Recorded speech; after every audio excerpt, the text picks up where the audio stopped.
Dr. Miles Smith, who's an assistant professor of history at Hillsdale College. Dr. Smith, welcome to the program. We love Hillsdale, and there's lots to discuss. I want to talk about freedom of speech because when I go on college campuses, they say that, well, Donald Trump is against freedom of speech. But let's get back to our roots. How did the founders view the press and freedom of speech? Well, freedom of speech is kind of a tricky thing. We sort of forget that the whole the question of freedom of speech developed.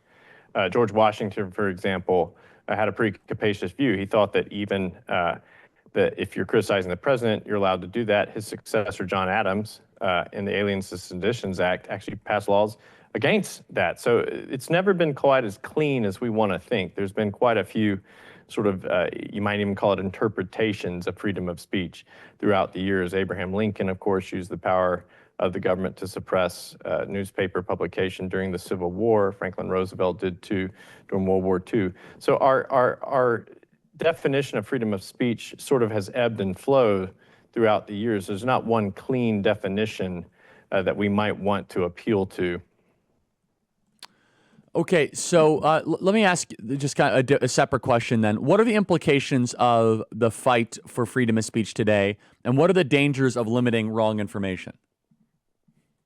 Well, so I think that the problem is that the First Amendment doesn't make the government the referee of freedom of speech. And so, for example, during COVID, the government sort of setting itself up as the referee of what could be published about, for example, health and medicine and whatnot. That's not what the First Amendment did historically. The government isn't the referee. The government is a participant in a free speech regime. And it means that the government is a player, just like all the other players when it comes to speech.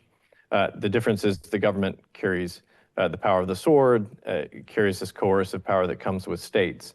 But it's not the referee, and I think that's the mistake that a lot of people made during COVID. They perceived the government to be the referee. It's not the referee. The government doesn't get to tell us what's right speech and what isn't when it comes to, say, medicine or what you saw during COVID tide. So we've largely strayed away from the founders' intent for America. Speak about the growth of the administrative state and how in the last couple of weeks, we are seeing this new administration at least attempting to reorient us back to first principles. Yeah, so I think that, for example, what the president's doing on college campuses, withholding federal money from schools where he perceives, and I think a lot of the American public perceives, to be inappropriate and even illegal protest. He's not actually trying to tell them they can't speak what they want. He's just saying the government's not going to fund you if you do that.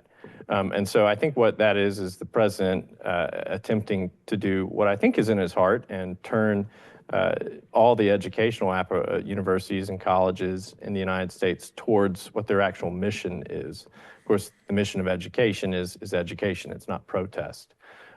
And so maybe there's some protests that add to the mission of a college, but the mission of colleges is not protest. And so my best guess is that the president kind of perceives that and wants to push back against the idea that colleges are sort of places where protest is the preeminent value or even the preeminent action that they do. So the all federal funding being prohibited from these universities, what then is case law kind of leading up to the idea of what is acceptable and unacceptable speech on these campuses? Where is the line? Educate our audience on that, please.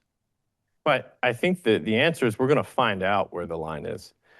Sort of just how Abraham Lincoln had to find out where the line was on war powers was for the president. I think we're going to find out, and that'll be probably a political engagement between the president, the Congress, and the courts. And so the president is sort of figuring it out. He's probably trying to see what works. He's going to see what he can get stick and what can't. And so, case law always develops.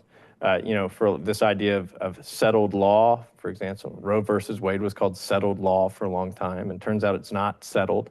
And so I think that things are going to change. That the president is going to maybe push what people might think of as the settled boundaries of settled law, but it's never quite as settled as we want to think. And so I think the president's sort of finding what's going to work, finding what the courts, the Congress, and he can make stick. I want everyone in the audience to know, in the same way we struggle with truly free speech, we need to uncover the true American founding. Everyone can do that at charlieforhillsdale.com, The Real American Founding, a Conversation. In closing here, Doctor, please tell us about the work that you are doing, the scholarship you're most interested in, what you appreciate about Hillsdale College. Tell the audience.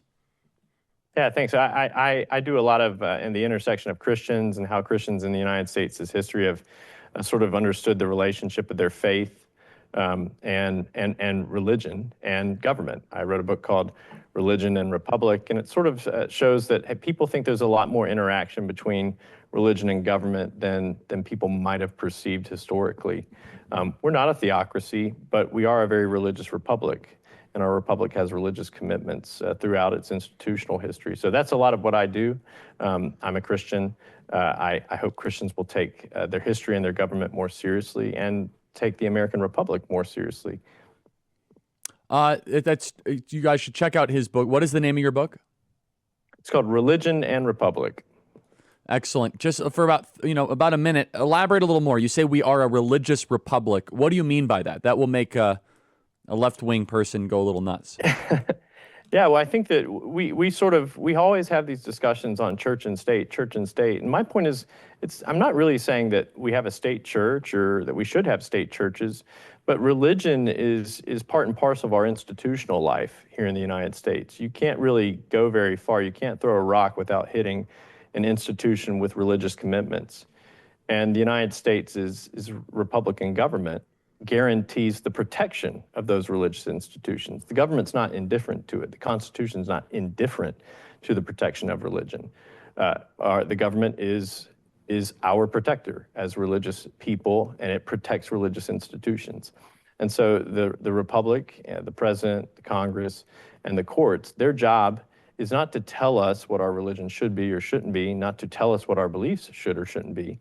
It's to protect us as we Christians declare what we think of as the truth of the gospel. And the gospel has both sort of very spiritual and political ramifications too in various ways. So it's the government's actually job to protect the church's right to say those things in public.